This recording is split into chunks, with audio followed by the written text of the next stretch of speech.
Por que o átomo de carbono é o formador dos compostos orgânicos? Por que eu estou dentro de um carro? Por que está escuro? Por que eu estou amarelo? Muitas perguntas. Uma delas eu vou conseguir te responder, eu espero. Segue aí depois da vinheta.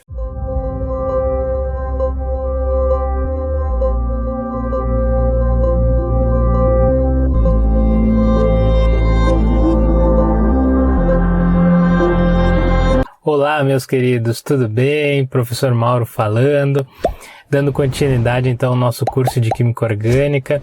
Hoje, num ambiente especial, tive que improvisar aqui, fazer dentro do carro à noite, porque tá difícil de gravar de dia, o barulho tá complicado, as atividades diárias também, é difícil gravar isso em casa, né? É diferente de estar lá na escola. Bom, mas deixando essa parte de lado, vamos contar que o conteúdo vale a pena. No último vídeo eu tratei com você sobre as principais substâncias que eu entendia como importantes para a nossa sociedade, né? Falei lá dos agrotóxicos, falei do DNA, falei de medicamentos, né? E nós acabamos observando que todas essas estruturas possuíam um elemento como base, né? E esse elemento é o carbono. Então, nesse vídeo a gente vai dar uma olhadinha sobre especificamente o átomo de carbono. Tá? Ele é um elemento que está posicionado lá na família 14, tá? Próximo de alguns outros elementos que também nós vimos como formadores daquelas moléculas importantes lá. Ele tem um número atômico de 6, isso é uma informação bastante importante, porque com essa informação nós conseguimos saber quantos elétrons esse elemento possui. Como o átomo sempre vai ser um sistema elétrico neutro, então o número atômico, que indica o número de prótons, cargas positivas no núcleo desse elemento, indica também o número de elétrons que ele possui. Então ele possui 6 elétrons na sua camada de valência. Guardem esse número. Nós observamos também algumas características quando ele formava aquela grande número de moléculas. Acabou a luz. É você, Satanás! Nós observamos algumas características do elemento carbono quando nós demos uma olhadinha naquelas moléculas do vídeo anterior. E o que deu para notar é que sempre ele faz 4 ligações. Então vocês vão ver a palavra tetravalente sempre associada ao elemento carbono, fazendo 4 ligações. Também observamos que essas ligações podem variar, não necessariamente elas são simples, né? Então nós podemos observar que ele pode fazer duplas ligações, triplas ligações, duplas alternadas, tá? Mas contanto que conserve as 4 ligações. Também observamos que ele se ligava a uma série de elementos da tabela periódica, ele consegue ligar-se a quase todos os elementos da tabela periódica, principalmente ali o oxigênio, o nitrogênio, o enxofre, os halogênios, e o hidrogênio que sempre o acompanha.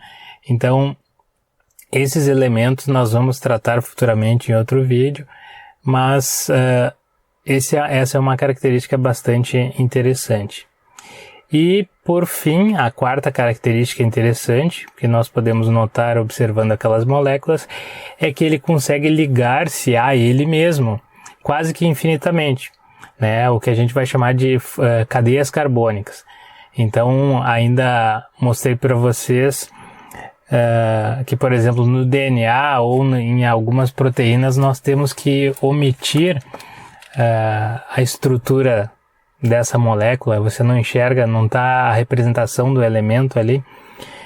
Tamanha é a quantidade de átomos de carbono. Então nós vemos aquelas fitas desenhadas como representação da cadeia carbônica.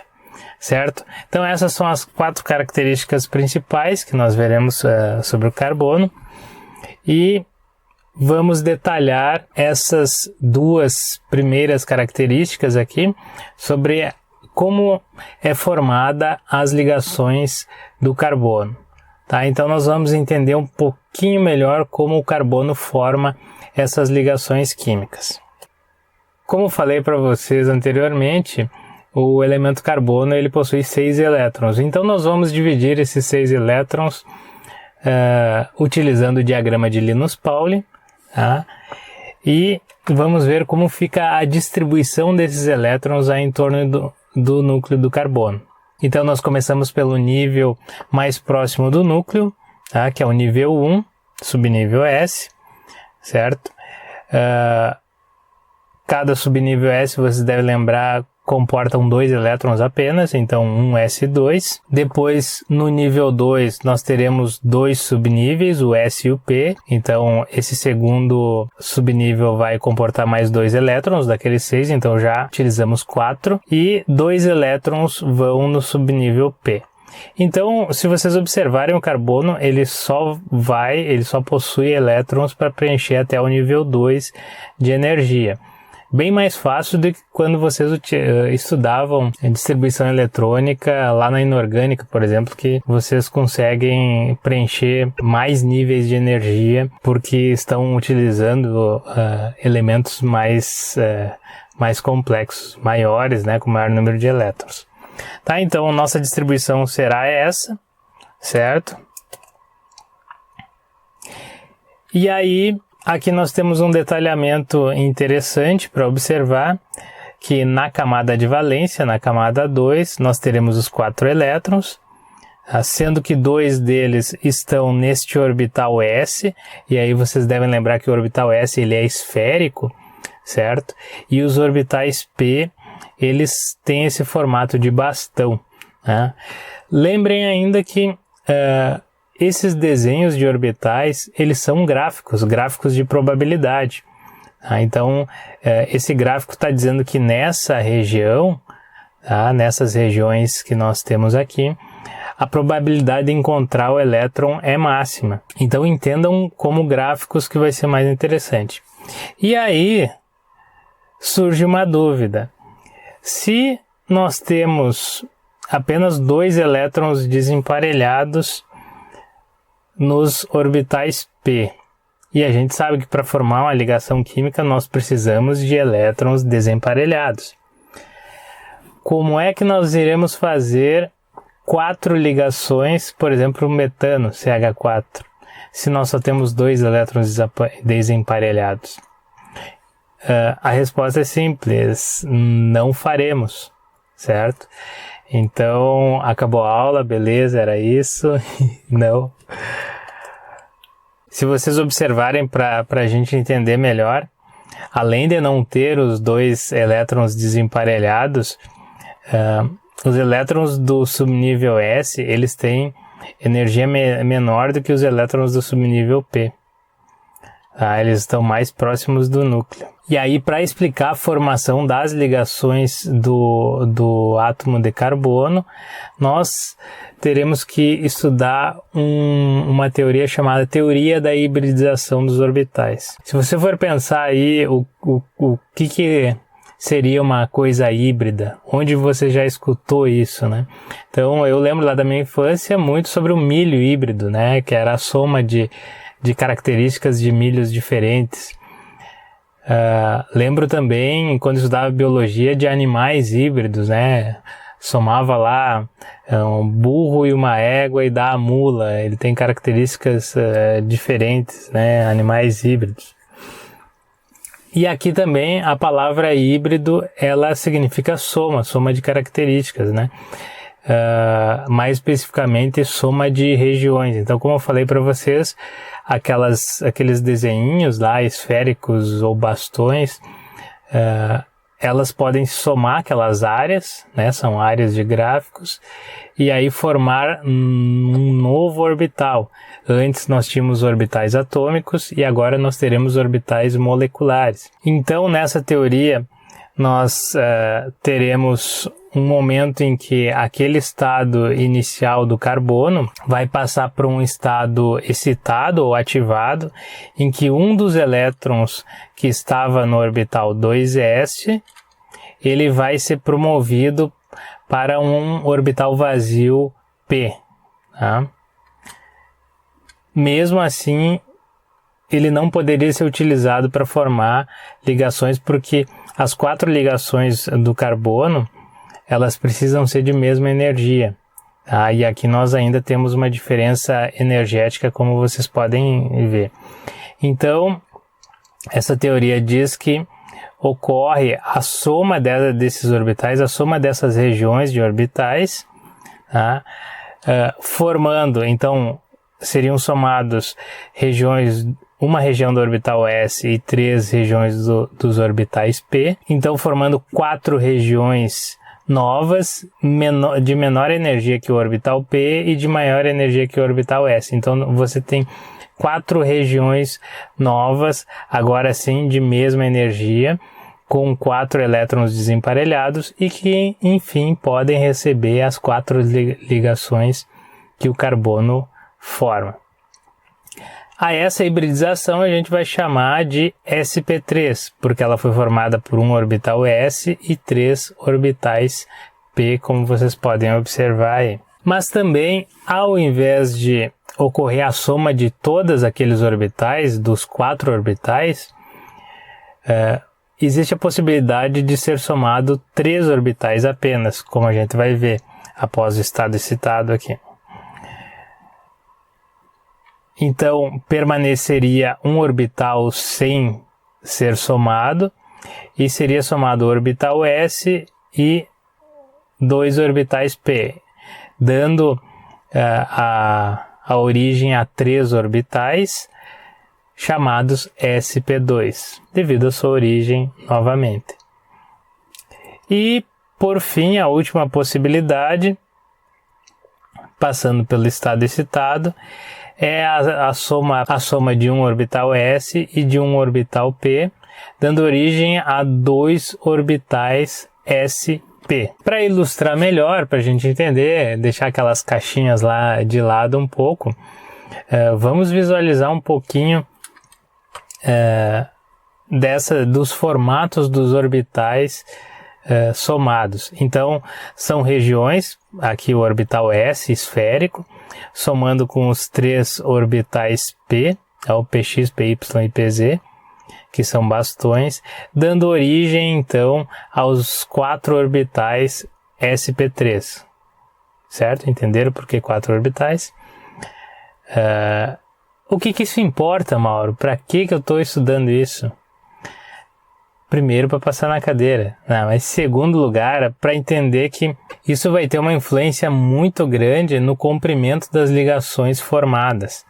Porque se vocês observarem, quando a gente soma uma região esférica e 3 regiões no formato de bastão, nós temos 25% desse novo orbital na forma de uma esfera.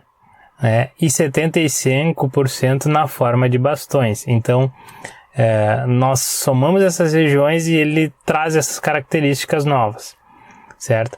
Já no orbital sp2, já no orbital sp2, como a gente somou a região de um orbital S e 2p, então 33% desse novo orbital ele é semelhante ao orbital S esférico e 66% é semelhante ao orbital P.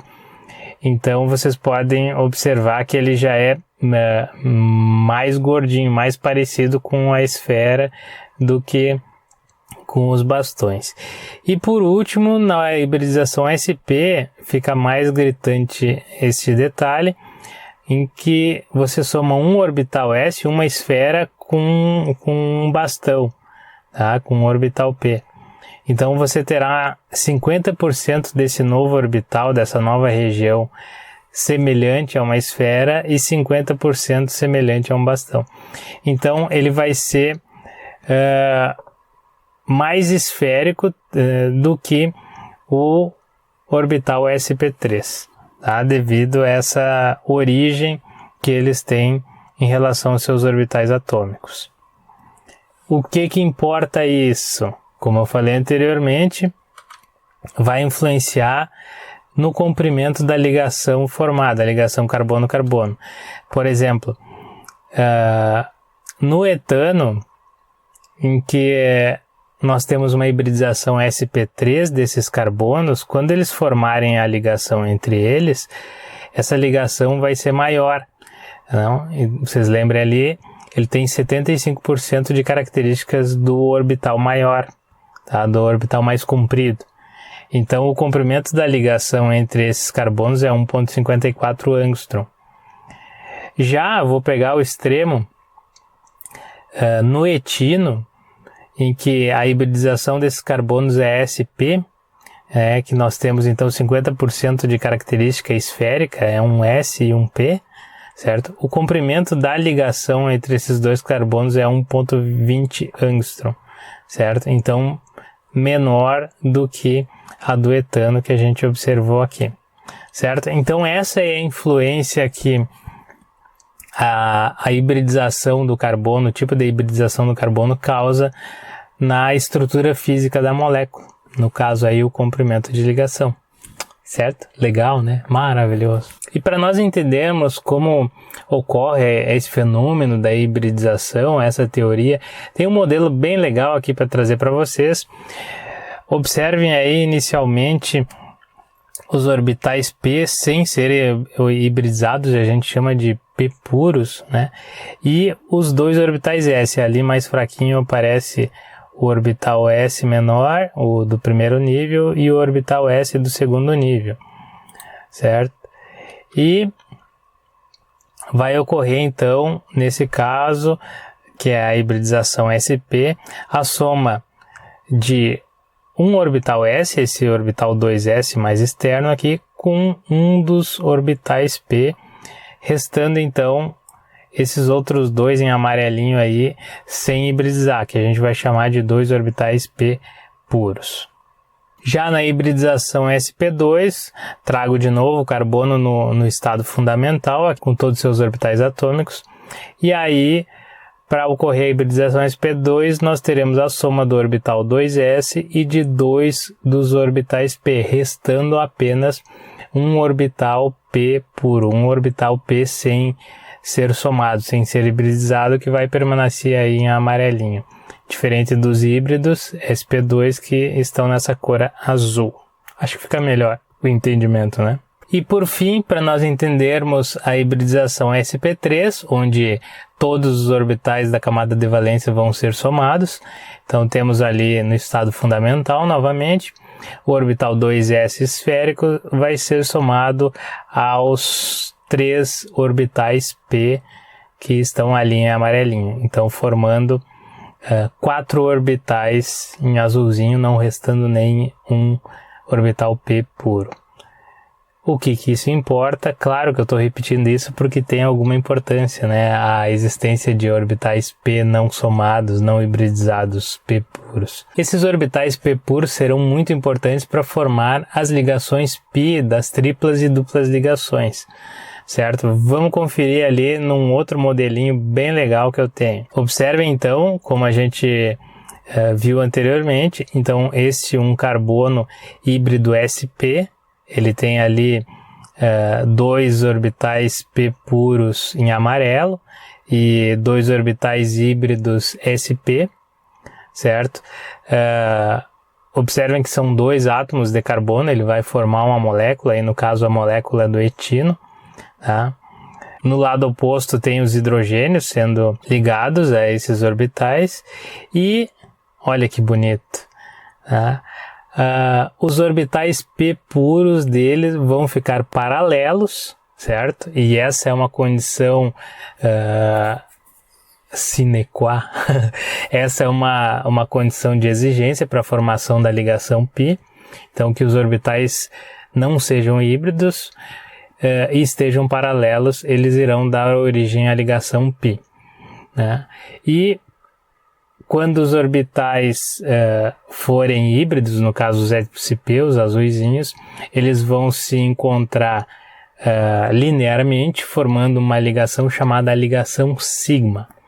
Tá? Então, nesse caso do eteno, nós teremos duas ligações π, porque nós temos dois orbitais p puros paralelos, então formando essas ligações, e uma ligação sigma. Vimos ali atrás que essa ligação, pelos orbitais híbridos terem 50% de característica de S, elas serão menores do que a tanto do eteno quanto do etano. Tá? Fácil, né? Show de bola. Indo para o segundo caso, para nós entendermos a formação do eteno, hibridização sp2 do carbono, observem ali os orbitais p paralelos, formando as ligações π, e os orbitais já híbridos em azulzinho ali, se interpenetrando linearmente, formando a ligação sigma. Então nós teremos uma ligação π e uma ligação sigma nesse caso. E por fim, para nós entendermos a formação do etano, ele possui todos os carbonos que formam o etano, possuem todos os seus orbitais somados, hibridizados, então só ocorre a interpenetração frontal dos orbitais híbridos sp3, formando uma ligação sigma.